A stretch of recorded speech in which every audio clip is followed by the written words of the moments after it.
Hello, I'm the Reverend Jennifer Brower, and on behalf of the ministry team of the Unitarian Universalist congregation at Shelter Rock, the Reverend Dr. Natalie Fenimore and the Reverend Jay Brooks, and the members of the congregation we serve, I welcome you to our online worship service for Sunday, August 16th.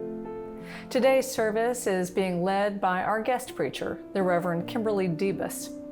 The Reverend Debus recently served as a minister at First Universalist Church of Southold, New York. Her ministry now calls her to a community ministry in the area of arts and worship. She's based in the Saratoga, New York area.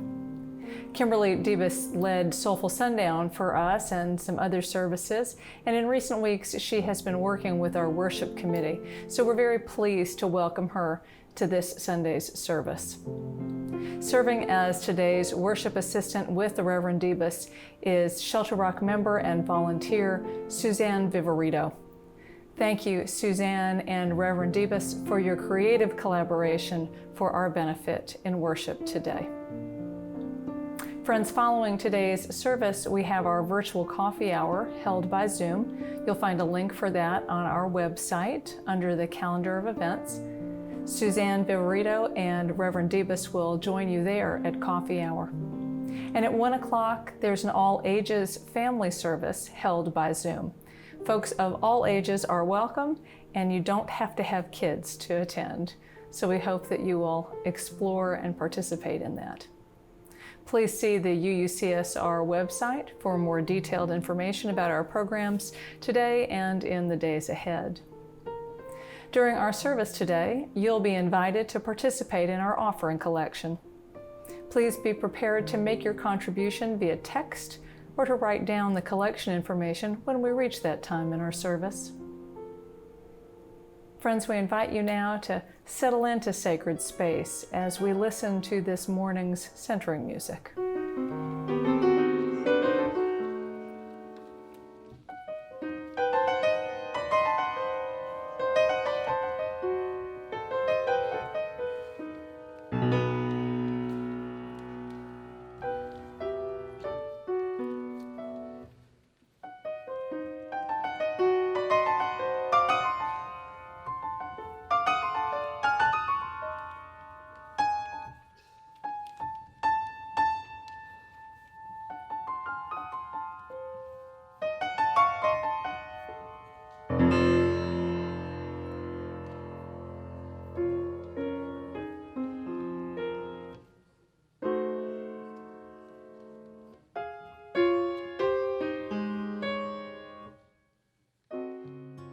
This is us on this grand adventure of life in community. Here, we open our hearts to hear each other's stories, giving and receiving, welcoming amidst difference. Here, we listen more than we speak and offer grace when tensions rise. Here, we seek justice and peace, hope and healing, grounded in our interdependence, in that divine spark that lies within us all. Here, we practice transformative, radical, stubborn love with humility and compassion. Here, we see our faces in each other's eyes and know that here we belong. Here we are home. Here is love. This is us. Come, let us worship together. Our chalice lighting words are from Richard S. Gilbert. O flaming chalice, symbol of a free faith, burn with the holy oil of helpfulness and service. Spread warmth and light and hope. Warm hearts grown cold with indifference. Light dark places with justice. Rekindle hope in despair. May we bring fuel for thy fire of love. May the oil of loving kindness flow from us to thy leaping flame. May hands of service shelter thee, that no winds of hate may extinguish thy brightness. May thy light and warmth be eternal. May we be the keepers of thy flame.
We have reached that time in our service when we invite you to participate through our collection.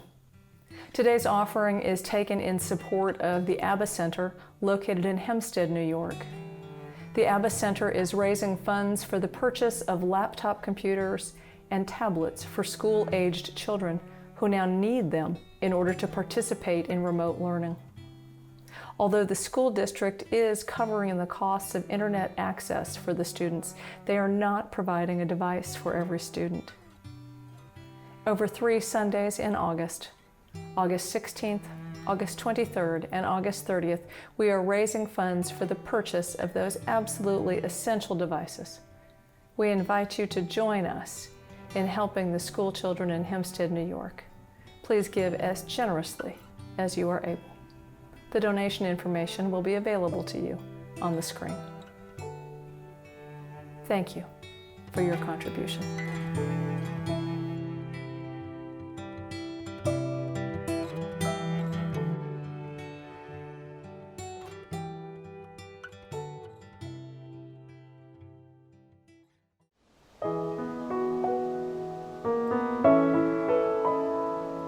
When I was a girl, I had a favorite story of the meadowlark who lived where the rivers wind. Her voice could match the angels in its glory, but she was blind.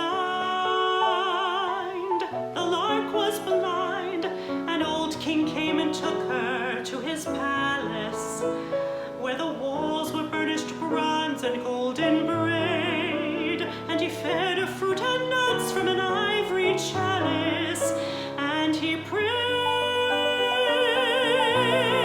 "Sing for me, my meadowlark, sing for me of the silver morning, set me free, my meadowlark.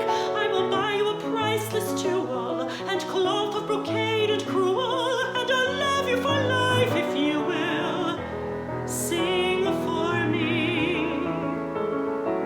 Then one day, as the lark sang by the water, the god of the sun heard her in his flight, and her singing moved him so he came and brought her the gift of sight. He gave her sight, and she opened her eyes to the shimmer and the splendor of this beautiful young god, so proud and strong. And he called to the lark in a voice both rough and tender, "Come along, fly with me, my meadowlark, fly with me on the silver morning, past the sea where the dolphins bark. We will dance on the coral beaches, make a feast of the plums and peaches, just as far as your vision reaches. Fly with me." But the meadowlark said no, for the old king loved her so. She couldn't bear to wound his pride. So the sun god flew away, and when the king came down that day, he found his meadowlark had died. Every time I heard that part, I cried. And now I stand here, starry-eyed and stormy. Oh, just when I thought my heart was finally numb, a beautiful young man appears before me, singing, "Come, oh, won't you come? And what can I do if finally for the first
confess that I have skipped to the back of the book. I really wanted to know what or who or how the story went. I told myself that if I still wanted to read the rest, then it must be good. But that only works for paperbacks. Life is a little less linear. And still wanting to know how the journey will go, I am willing to dance with suspense. What will become of a failure? What can be built with an honest mistake? Keep paying attention. Keep dreaming and supposing that more is possible. We don't yet know the ending. And if you are tired, then it must be time to rest. Staying curious is like a muscle. We flex, reaching for what we don't know. We relax, leaving space for what is yet to come. My life has been a tapestry of rich and royal hue, an everlasting vision of an ever-changing view, a wondrous woven magic in bits of blue and gold, a tapestry to feel and see, impossible to hold. Once amid the soft silver sadness in the sky, there came a man of fortune, a drifter passing by. He wore a torn and tattered cloth around his leathered hide, and a coat of many colors, yellow-green on either side. He moved with some uncertainty, as if he didn't know just what he was there for or where he ought to go. Once he reached for something golden hanging from a tree, and his hand came up empty. Soon within my tapestry along the rutted road, he sat down on a river rock and turned into a toad. It seemed that he had fallen into someone's wicked spell, and I wept to see him suffer, though I didn't know him well. As I watched in sorrow, there suddenly appeared a figure gray and ghostly beneath a flowing beard. In times of deepest darkness, I've seen him dressed in black. Now my tapestry's unraveling. He's come to take me back. He's come to take me back.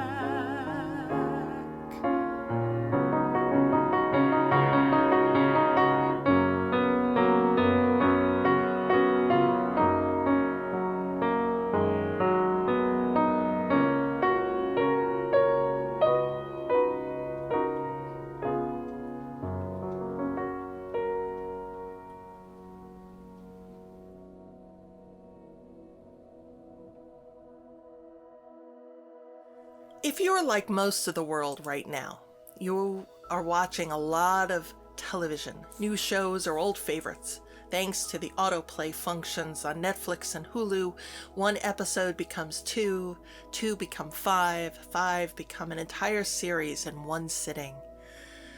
For better or worse, we are all binge watching, engaging in stories and drama and comedy and suspense that are disconnected from our current reality. They are an escape. Sure, there may be a nasty murder on a show like Death in Paradise, but, well, at least everyone can dance together in the warm Caribbean air at the end. Yes, there is something of escapism when we watch television. Some might call it mindless, some call it profane. But is it? Okay, maybe Tiger King is a bit mindless and Real Housewives is a bit profane. I mean, they're certainly not the loftiest of shows, which maybe tells us more about so-called reality TV. But there are some incredible stories being written and produced for television right now. Great epics, heroes' journeys, deep explorations of what it means to be human, all readily available in a way that stories have never been, and in some of the most creative, artistic ways ever. These shows, and all of art really, but we're talking about television right now, these shows help us see and speak of our humanity, to tell our human stories. Even the most abstract painting is telling some sort of story. Certainly television is, and story is what moves us. Jonathan Gottschall, who wrote The Storytelling Animal, writes this: "When we read nonfiction, we read with our shields up. We are critical and skeptical. But when we're absorbed in story, we drop our intellectual guard. We are moved emotionally. Story fulfills its ancient function of binding society by reinforcing a set of common values and strengthening the ties of common culture. Story enculturates the youth. It defines the people. It tells us what is laudable and what is contemptible. And it subtly and constantly encourages us to be decent instead of decadent. Story is the grease and glue of society. By encouraging us to behave well, story reduces social friction while uniting people around common values. Story makes us one." This is part of what Marshall McLuhan had in mind with the idea of the global village. Technology has saturated widely dispersed people with the same media and made them into citizens of a village that spans the world. We're talking about television where we have watched human stories played out, big real-life events like the Olympics, or the royal wedding, or the moon landing. I'm sure you can think of many others. But also, we're talking about stories created for our consumption, which create cultural metaphors.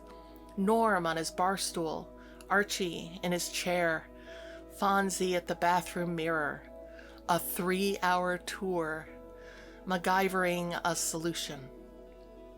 Of course, there is noise too, and plenty of it, plenty to make us turn the TV set off. But for all of the noise of reality TV and sensationalist news, we continue to crave story to help us make sense of the world.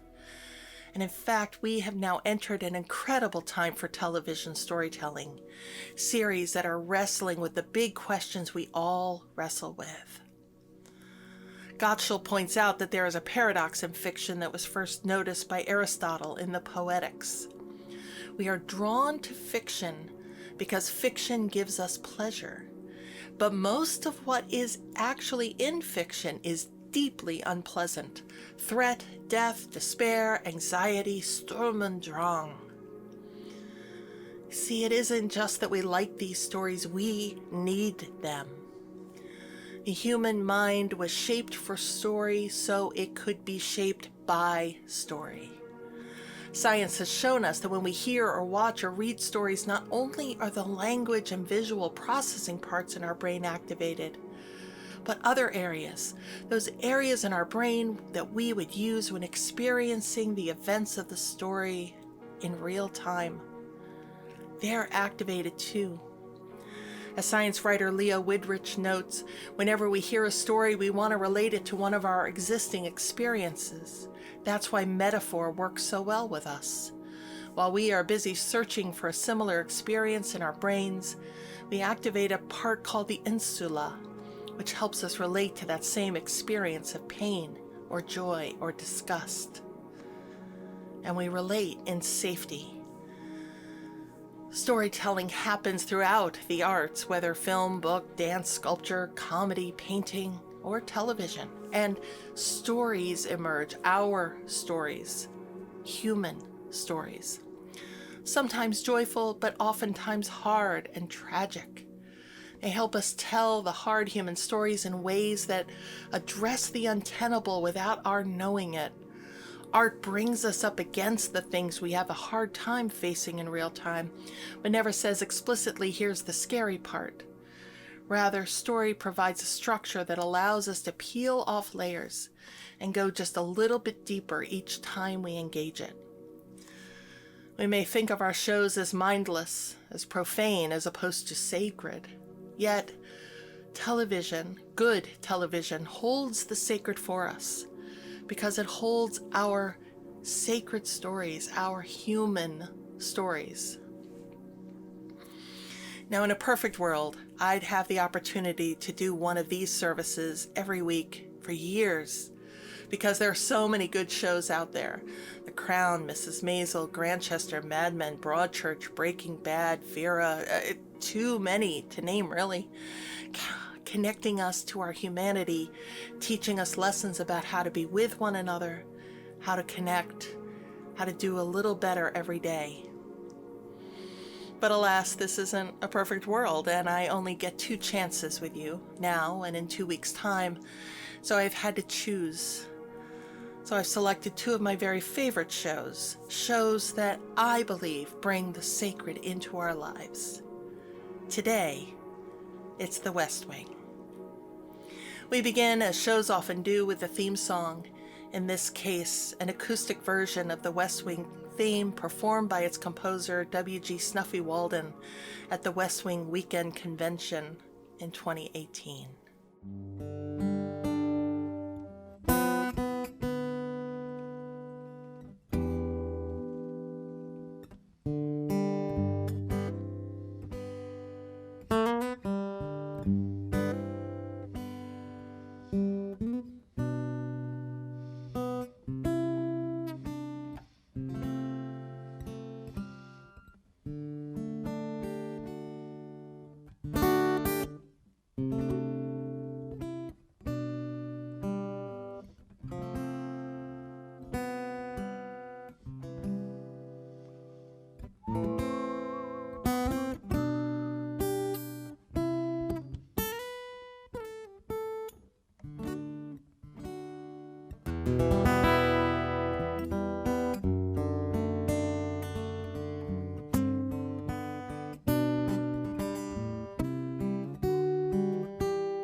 The West Wing, created by Aaron Sorkin, was broadcast from 1999 to 2007.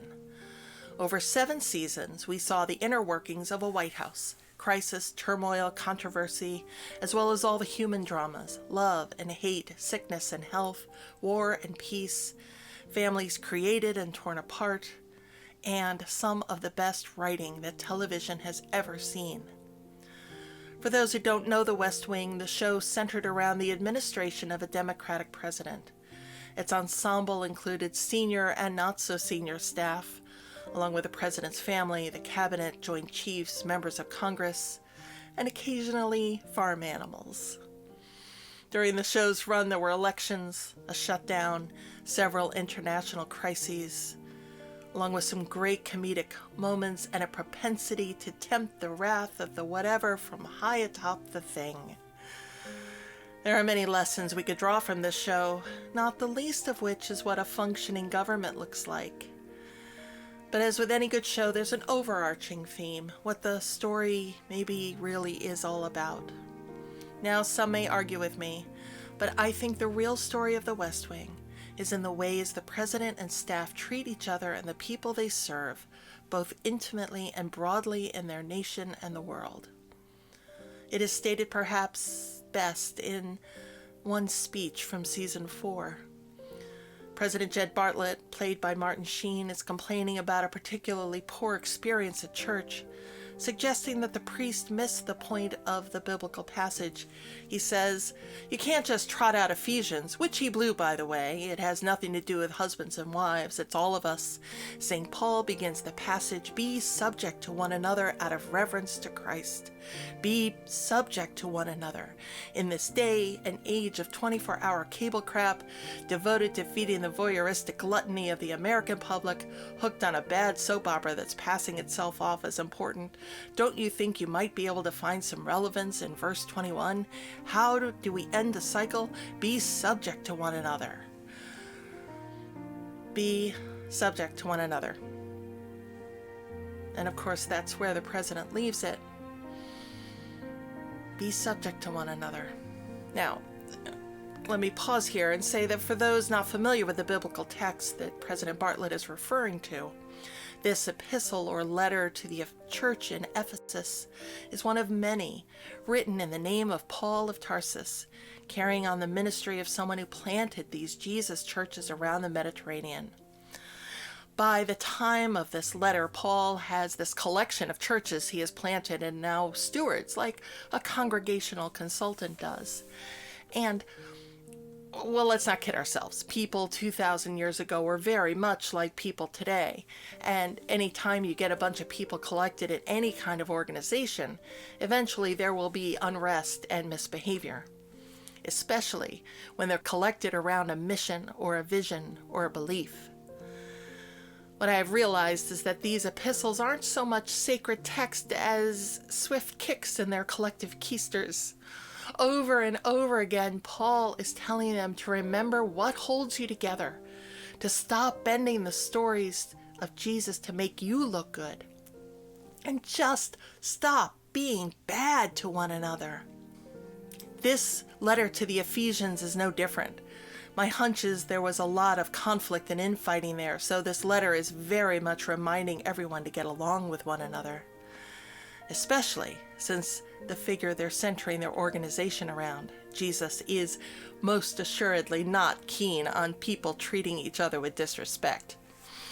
In other words, this isn't so much about a particular belief or connection to a particular God. It's about you, and it's about me, which means it's about us.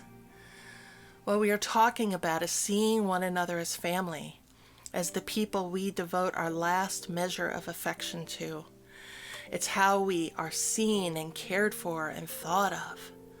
This is calling us back to our best selves. It's about how we treat one another, the people we have known for months and years and decades, the people we work side by side with on committees and events and projects, the people we celebrate with and mourn with, the people who delight us and the people who annoy us, but all of whom we consider family.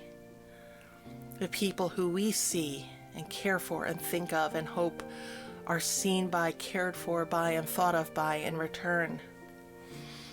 And yes, it's easy to forget this, to forget to give our attention. We sometimes speak without thinking because, well, these people know me and I can say anything around them and it doesn't matter. But it does. And the way we treat each other and speak to each other can cause long-held grudges and hard rifts. We assume there's a level of trust, forgetting that trust needs to be constantly built and tended. Over and over again in the West Wing, the stories invite us to see people living real lives, sometimes forgetting themselves, saying things they don't mean, acting callously, and then calling each other back, seeking forgiveness and repairing relationships. We might call it covenant. And this stuff matters because if we don't get it right amongst each other, we have no hope of getting it right in our communities and our world. Because being subject to one another is about family and friends and fellow members of this congregation, but it's also about others outside our immediate scope. Right now, it's about the care we're showing others by staying home, protecting ourselves, wearing masks, washing hands, keeping a distance, and protecting others in order to stop the spread of this virus. It's how we treat strangers. It's how we treat one another with our policies and our laws. It's how we affirm and promote justice, equity, and compassion. Now let me be clear, being subject to one another is not about being subservient, as some might want to interpret that Ephesians text. Certainly President Bartlett isn't looking to topple the hierarchy he benefits from. No. This is not about an imbalance of power, or at least it shouldn't be. Rather, it is about attention, being attentive to one another, being kind to one another, supporting one another. We see this throughout the West Wing. It's a young man named Charlie agreeing to be a big brother to a youth whose first one, who was a Secret Service agent, is killed. It's the press secretary, CJ, giving Charlie a framed picture of him and his mom on the anniversary of her death in the line of fire. It's the chief of staff, Leo, making space for the communication director's concerns about school prayer. It's President Bartlett giving Leo a gift that affirms his contributions to getting him to run in the first place. It's candidate Bartlett leaving a victory rally and going to the airport to be with Josh when his dad dies. It's Josh patiently or impatiently explaining the policies at play to his assistant Donna and us. It's Donna sitting with the wife of a journalist who has just been killed in the Congo. This is a constant theme. These people in important jobs called by a sense of duty, doing their best to remember to be subject to one another, to be thoughtful, kind. It is how we live into covenant with one another, how we act as the West Wing taught us to act, how the writer of Ephesians wants us to act. It's how our Unitarian Universalist faith teaches us to act too, with concern for all of us, each of us with our inherent worth and dignity, and all of us in this interdependent web. We are subject to one another when we stop building walls and start building bridges. We are subject to one another when we work for equal rights and equal pay and safety and clean water and accessibility for everyone. We are subject to one another when we join forces together. As President Bartlett reminds his new speechwriter, Will Bailey, Margaret Mead said, "Never doubt that a small group of thoughtful, committed citizens can change the world. Indeed, it's the only thing that ever has." Be subject to one another, pleads President Bartlett, and the writer of Ephesians, and every religious path worth its salt. And our commitment to covenant as Unitarian Universalists, too, which is a promise to be subject to one another, kind to one another, and forgive one another. We know this stuff. We learned it as children. We value the stories, both fictional and true, that affirm these lessons. And it's what drew us to the life-saving message of Unitarian Universalism in the first place.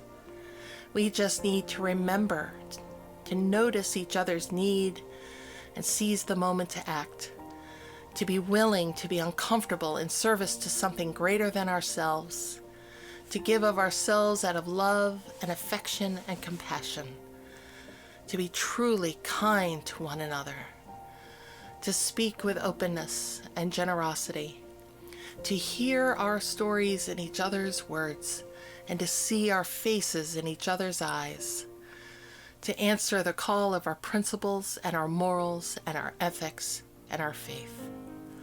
Let us be subject to one another. Face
Actor Alan Rickman reminds us that it's a human need to be told stories. The more we're governed by idiots and have no control, the more we need to tell stories to each other about who we are, why we are, where we come from, and what might be possible. So go tell your stories and listen to our deep human life-giving stories. Go in love. Go in joy. Go in peace.